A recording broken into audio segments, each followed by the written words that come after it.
반갑습니다. 박주정 변호사입니다. 오늘 저는 제가 진행했던 여러 재심 사건 속 사람 얘기 좀 해보려고 합니다. 왜냐하면 재심 사건이라 하면 잘못된 수사와 재판 때문에 벌어진 일이거든요. 그 잘못된 수사와 재판의 그 원인들을 하나씩 살펴보는 것도 중요하지만 그건 너무 사건의 어떤 부정적인 측면만 부각하는 것 같다는 생각이 많이 듭니다. 꽤 오래전에 있었던 일인데 그 당시에 어떤 그 문제점을 지금의 잣대로 또 평가한다는 것도 문제가 있거든요. 또 그때 있었던 어떤 그런 사법제도의 문제점이 지금도 계속 벌어지고 있다라고 또 감히 말하기도 어렵습니다. 그래서 사건 속 사람 얘기를 통해서 재심의 의미와 그 사건 속 사람의 어떤 긍정적인 활동에 대한 얘기를 좀 해보겠습니다. 그 영화 재심의 실제 인물로 알려져 있죠. 저는 상업 영화의 실제 인물입니다. 대단히 영광이죠. 또 행복하기도 하고. 제 역할을 맡았던 배우가 정우, 보시는 방향의 왼쪽인데요. 그 다들 뭐 영화의 내용을 얘기하는 게 아니라 배우 캐스팅에 대해서 문제 제기를 많이 했었습니다. 어떻게 이렇게 실제와 이렇게 다를 수가 있냐라고 하셨어요. 근데 최근에는 또 나라라 개천령이라는 드라마가 나왔습니다. SBS에서 방송했고요. 올해 연초까지 20부작으로 방송이 됐던 드라마입니다. 이 드라마에서는 또 제 역할을 이 배우 권상우 씨가 맡았는데 영화나 드라마가 사람을 너무 정의롭게 그려놨어요. 이 드라마 포스터를 보시면 아시겠지만 사법 역사는 내가 쓴다라고 이게 당찬 구호를 외치고 있는데 정말 내가 뭘 써야 되나라는 그런 부담감도 갖게 됩니다. 저는 그 해남 땅끝마을 아세요? 해남 땅끝마을에서 배를 타고 30분 정도 가는 그 노화도라는 섬에서 자랐고요. 이곳에서 학교를 졸업했습니다. 노화 종합고등학교 나왔어요. 저희 때 종합고등학교는 추산 상과가 있었고 인문과가 있었고요. 상과에서는 추산하고 국이 가르쳤습니다. 저는 이곳에서 종합고등학교를 나왔고 목포대학교, 전라남도 목포시에 있는 국립대학교 전자공학과에 진학을 했고요. 1학년 1학기를 마치고 군대 갔다 와서 복학을 하지 않고 사법시험을 준비했습니다.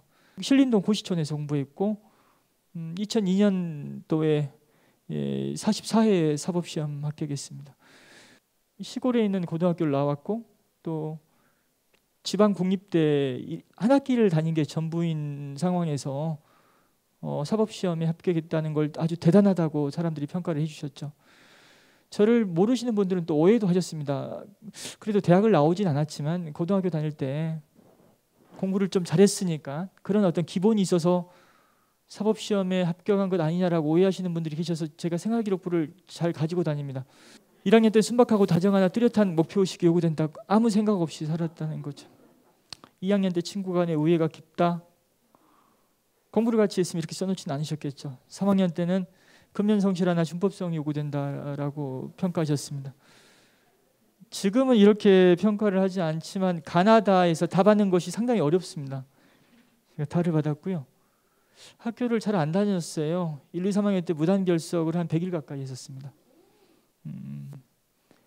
지각조퇴 결과도 무단으로 했고 가출을 많이 했어요. 사실 방황했습니다. 중학교 2학년 때 어머니 돌아가시고 나서 사춘기가 찾아왔고 또 아버지에 대한 어떤 불만들 그리고 또 일찍 방황을 시작했어요.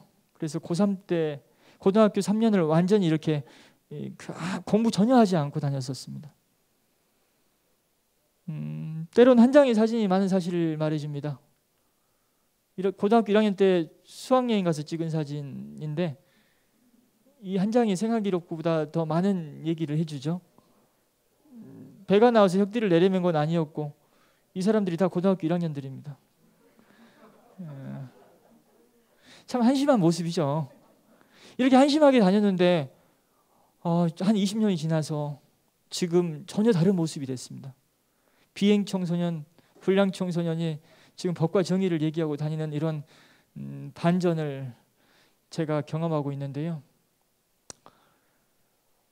이렇게 학교 다니다가 또 이렇게 방황하고 다니다가 어떻게 사법시험을 준비했는지 많이들 궁금해하세요. 근데 그 얘기까지 하면 오늘 이 시간에 제가 하고 싶은 얘기를 다 하지 못합니다. 주변 분들이 참 대단하다라고 평가를 해주셨어요. 너 정말 큰일 해냈다. 그래서 저는 변호사를 개업하면 제가 먹고 사는데 아무런 지장이 없을 거라고 생각했거든요. 왜냐하면 다들 대단하다고 평가했으니까요. 섬 출신이다 보니까 섬 향후들이 나를 도와줄 것이다. 그리고 학교 동문들, 그리고 저희 아버님, 어머님, 친척들 모두 제 잠재적 고객이 되거나 제게 사건을 소개시켜 줄 것이다 라는 그런 기대를 가졌었는데 실제 현실은 그렇지 않았습니다. 변호사를 개업해 보니까 제 주변 분들조차도 제게 사건을 안 맡겼거든요. 많이 속상하고 서운하기도 했었습니다. 근데 한편으로 이해도 됐어요. 왜냐하면 인생의 중대사지 않습니까? 뭐 송사가 1년에 한두 번씩 계속 이어지는 것도 아니고 평생 한두 번 있는 일 검증이 안 된 조카나 친구한테 맡길 이유가 없죠. 그러다 보니까 저는 어떤 생각을 하게 되냐면은 내가 유명해져야겠구나. 내가 이름이 알려져야지 내가 이런 서운한 일을 안 당하지. 그게 또 먹고 살 수 있는 길이겠구나라는 생각을 하게 됩니다. 근데 유명해지기 위해서 다시 서울대를 갈 수도 없는 것이고 사건을 통해서 어떤 의미 있는 사건에서 정의로운 결과를 내면 그게 또 세상 사람들한테 알려질 것이고 그게 내 이름을 빛내줄 것이다 라는 그런 생각을 했었습니다. 늘 그래서 운명을 바꿔줄 사건이 내게 다가오길 또 내가 찾을 수 있기를 또 바라면서 변호사 생활을 했었습니다. 운명처럼 사건이 한 건 다가왔죠. 수원 노숙소녀 사건입니다. 지금으로부터 14년 전이죠. 2007년 5월 14일 수원에 있는 한 고등학교에서 여자아이의 시신이 발견됐습니다. 교정 내에서. 이 여자아이를 때려 죽였다는 이유로 당시에 2명의 노숙인 그리고 5명의 가출 청소년 총 7명이 범인으로 몰렸습니다. 그래서 짧게는 1년, 길게는 5년 동안 억울하게 옥살이했습니다. 순차적으로 모두 무죄로 풀려났거든요. 이 사건을 제가 맡아서 진행했습니다. 근데 저는 이 사건이 제 인생을 바꿔줄 사건이라고 처음에는 생각하지 못했습니다. 왜냐하면 사람을 때렸다거나 남의 물건을 훔쳤다는 그런 범죄의 자백이 아니었거든요. 사람을 때려 죽였다는 자백이었습니다. 어떻게 절도나 폭행과 같은 어떤 범죄의 자백이 아닌 중범죄인 사람을 죽였다는 자백을 함부로 할 수 있겠어. 그리고 이 아이들을 수사했던 사람이 검사였거든요. 폭행하거나 아주 가혹한 어떤 협박을 한 것도 아니었습니다. 어떻게 사람이 허위 자백을 이렇게 쉽게 할 수가 있어? 그리고 또 7명이나 자백했다는 사실, 이걸 가벼이 볼 수 없잖아요. 그래서 저는 이 사건이 처음에는 문제가 있다라는 생각을 하지 못했었습니다. 7명 중 아이들은 5명이었는데 이 아이들이 현장 검증을 하는 장면입니다. 이 아이들이 현장 검증을 할 당시 이 아이들의 나이가 10대 중반이었거든요. 가정이 해체돼서 집 밖에서 생활할 수밖에 없었던 아이들이었습니다. 누구도 돌봐주지 않았던 아이들. 이 아이들이 사람을 죽였다는 누명을 쓴 거죠. 이 아이들 중에 한 아이가 본인을 돌봐줬던 경기도 청소년 상담복지센터 그 선생님한테 편지를 보냈던 거예요. 이 아이에게는 아버지가 있었거든요. 근데 그 아버지에게 편지를 보내지 못하고 잠시 본인을 돌봐줬던 이 센터 선생님한테 편지를 보냈던 거죠. 이것도 참 안타깝잖아요. 근데 편지를 보내서 그러니까 이 아이는 어떤 상황이었냐면은 사람을 죽였다는 자백을 하고 재판을 기다리던 상황이었습니다. 얼마나 절망적이고 암담했겠어요. 당장 도와달라는 그 말부터 먼저 꺼내고 싶었을 텐데 선뜻 꺼내지도 못했어요. 안부 인사부터 하고 계절 인사를 하기 시작합니다. 그러다가 뭐라고 얘기하냐면 아무리 저희가 가출해서 남의 물건을 훔치고 어쩌다 싸우고 그러지만 정말 양아치처럼 살았지만 저희가 정말 범인이라고 생각하는 사람도 많겠지만 선생님만은 저희를 믿어줬으면 좋겠다라는 편지를 보냈던 거죠. 이 편지를 들고 선생님들이 저를 찾아왔었어요. 그 전까지는 제가 이 사건이 문제가 있다는 걸 몰랐습니다. 선생님들이 편지를 주고 찾아와서 이 아이들이 억울한 것 같다라고 했어요. 근데 그때는 제가 이 사건만 집중해서 일을 할 수 있는 상황이 아니었습니다. 그래서 꾀를 부렸죠. 선생님들이 여러 번 찾아와서 제게 이제 애걸복걸을 하시니까 그럼 선생님들 그냥 저희 사무실로 퇴근 후에 저희 사무실로 출근해서 야근 좀 하시라고. 그래서 그분들한테 제가 기록을 맡겼던 것이고 그분들이 아이들별로 진술을 분석해서 정리를 해주셨습니다. 선생님들의 노력 덕분에 저는 그 아이들의 진술의 모순, 자백의 모순을 확인할 수 있었던 것이고 그래서 이 사건이 문제가 있다는 걸 제가 알게 됐던 거죠.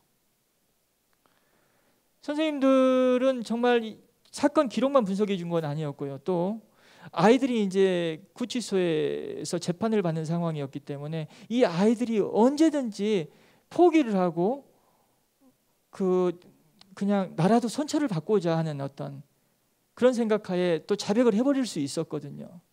근데 그 아이들의 어떤 심리적인 문제점을 잘 관리해 주셨습니다. 또 검정고시 공부를 시키려고 책도 넣어주시기도 하셨고요. 이런 선생님들의 노력 덕분에 이 아이들은 이제 무죄 판결을 받고 석방되기에 이릅니다. 이분들이 법원에 제출한 탄원서 중에는 이런 내용이 있습니다. 이번 사건을 통해서 아이들은 억울함도 있겠지만 얻은 것도 있다고 합니다. 자신은 세상에서 가족에게 버려진 존재라고 여겼는데 자신과 혈연 관계도 없는 그 주변의 변호사나 선생님들이 가족들조차도 한 번도 찾아오지 않는 법정에 처음부터 끝까지 함께해 줄 뿐만 아니라 자신의 결백을 위해 애써주는 걸 보고 세상에 대한 신뢰를 받아들이고 있다. 그 신뢰를 바탕으로 이제까지는 자포자기 심정으로 살아왔겠지만 다시 돌이켜 진로를 생각하고 나머지 인생을 더 이상 노숙이 아니라 정착된 생활로 나가려는 소망을 갖고 있다. 이렇게 탄원서에 이 아이들에 대한 어떤 신뢰와 또 아이들 앞날에 대한 어떤 걱정을 담아서 법원에 제출하시기도 했었어요. 이 아이들 무죄 판결을 받았고요. 지금은 십수년이 지나서 20대 후반, 30대 초반의 청년이 되어 있는데요. 만약 이 선생님들이 그 당시에 아이가 보낸 편지를 무시했다면 그 아이들은 유죄 판결을 받았을 겁니다. 사람을 죽이지 않았는데 아이들 5이 유죄 판결을 받았을 때 이제 출소 후에 그 아이들이 정상적으로 이 사회에서 적응할 수 있었겠습니까? 사회에 대한 적개심이 가득했겠죠. 이런 선생님들의 노력이 한 사건의 정의로운 해결에 아주 큰 힘이 됐었다라는 말씀 드리고요. 속 기사님도 도와주셨어요. 아이들의 자백이 허위임을 입증하려면은 그 자백의 문제점을 객관적으로 확인할 수 있어야 되는데 영상 녹화가 되어 있었거든요. 아이들 자백이. 이 영상 녹화와 그 법원에서 증거로 살펴보는 조서의 차이점을 지적을 해야 되는데 영상 녹화 자체를 비교해 달라고 얘기할 수는 없는 거거든요. 영상 녹화를 속기를 해야 되고 속기록과 조서의 차이점의 비교를 통해서 그 문제점을 드러내야 되는데 이 속기 비용이 당시 한 500만 원 정도 드는 상황이었어요. 물론 저는 이 아이들을 변호함에 있어서 돈을 받고 한 건 아니지만 속기 비용까지 제가 지출하고 싶은 생각이 안 들더라고요. 돈이 아깝잖아요. 그런데 가까운 그 속기사님께서 속기는 제가 한번 맡아보겠다라고 하셨습니다. 그래서 이 윤병임 속기사님이 아이들 속기를 한 달 동안 무료로 해주셨거든요. 이 속기사님의 도움 덕분에 무죄 판결을 받았는데 정작 이 속기사님의 이 의미 있는 활동, 이 공은 부각되지 않았었습니다. 그런데 지난 법의 날 특집 유퀴즈 언더블럭에 이 속기사님이 출연을 하셨죠. 13년 만에 의미 있는 활동이 이렇게 빛을 보게 됐던 거죠. 어떻게 해서든 이렇게 부각이 되는 것 같아요. 그래서 굉장히 기뻤고요.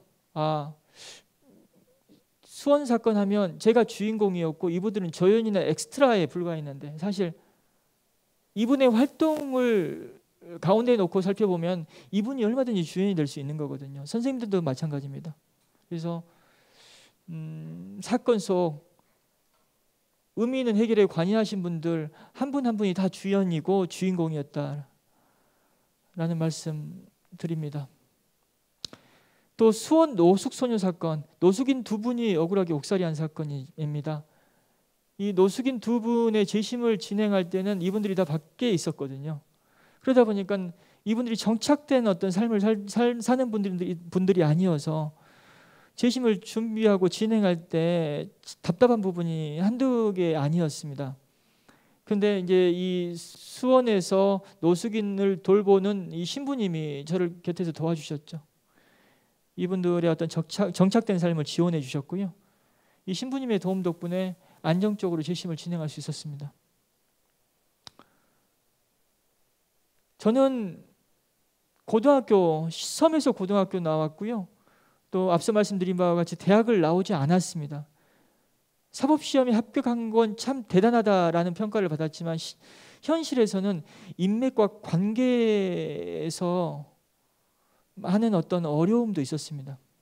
무슨 얘기냐면 뭘 물어보고 싶어도 대학을 나오진 않아서 어떤 물어볼 전문가가 곁에 있지 않았거든요. 수원 사건은 법의학적 쟁점이 있었는데 그 법의학적 쟁점에 대해서 전문가한테 물어보려고 해도 아는 사람이 없었고 또 부탁을 하기에도 그런 어떤 인맥이 전혀 없었습니다. 그러다 보니까는 이제 인터넷을 통해서 이런 법의학 전문가가 누가 있는지를 찾게 됐던 것이고 그분들의 메일 주소를 알아서 그분들께 편지를 보냈습니다. 메일을 보냈죠. 이러이러한 사건이 있는데 좀 도와줄 수 없냐고. 여러분한테 메일 보냈는데 한 분한테 답장이 왔어요.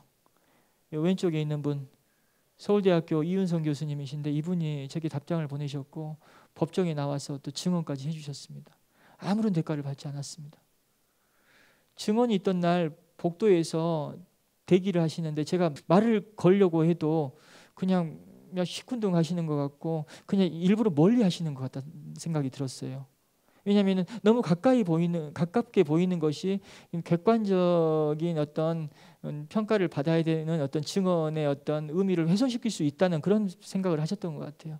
그래서 증언 전에도 제대로 인사 못했고 증언 끝나고 나서도 그냥 조용히 사라지셨습니다. 이런 분들의 도움이 있었기 때문에 수원 사건은 정의를 볼 수 있었거든요. 또 한 분이 더 계십니다. 이분은 판사님인데요. 오른쪽에 있는 분은 총 7명이 자백했던 사건인데 6명이 다 번복을 했었어요.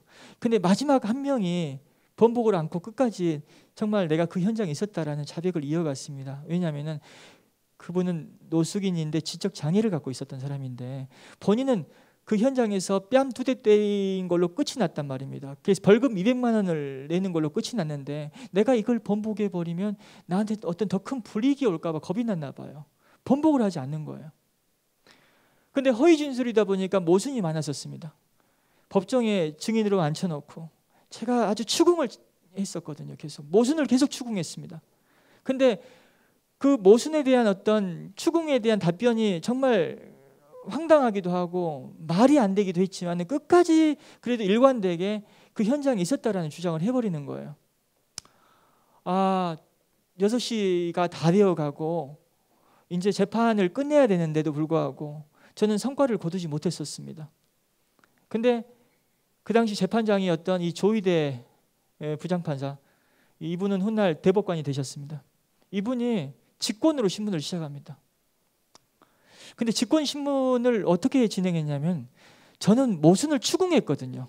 추궁을 했었어요. 근데 이분은 그 지적 장애인, 겁이 많은 지적 장애인의 특성을 이해하시고 그냥 친구가 되어 주시는 질문을 하시는 거예요.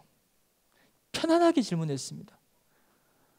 그렇게 추궁했을 때는 번복을 하지 않던 그 증인이 고개를 숙이더니 그냥 눈이 빨개져서 고개를 들더라고요. 판사님 말이 맞아요라고 했습니다. 그래서 마지막 한 명의 증언 번복은 이 재판장님이 이끌었거든요. 이런 많은 분들의 노력이 있어서 수원 사건은 재심을 통해서 무죄 판결을 받을 수 있었습니다. 사람이 누군가에게 어떤 사람에게 또 희망이 될 수 있는 어떤 뭔가를 보여준 그런 사례가 아닌가라는 생각을 하게 됩니다. 한 분이 이런 댓글을 남기셨습니다. 억울하게 죽으신 분, 진범도 안 잡혔는데 끝으로 갈수록 가벼운 에피소드 얘기하듯이 얘기해서 보는데 불쾌했어요. 저는 머리 한 대 맞는 느낌이었어요. 사건을 정의롭게 해결하는 과정에서 여러분들의 도움이 있었다라는 사실을 저는 잘 부각했다고만 생각했는데 예능 프로다 보니까 너무 가볍게 얘기했던 것 같아요. 이런 댓글이 있었습니다. 저 반성했거든요. 그래, 안타깝게 죽은 이 15살 아이가 있었는데, 그리고 유가족이 있을 텐데, 얼마든지 유가족이 이 방송을 볼 수도 있는데, 그 안타까운 죽음, 잡히지 않은 진범에 대한 얘기는 전혀 하지 않고 그냥 이 사건 해결 과정에 함께했던 그 사람들 얘기만 했었구나라는 생각하게 됐거든요. 어떤 뭔가를 부각하다 보면 분명히 뭔가 소외받는 가치가 있게 마련인 것 같아요. 그 소외받는 가치를 잘 배려하는 것이 너무나 중요한 것 같고, 그게 지혜가 아닌가라는 생각을 해봅니다.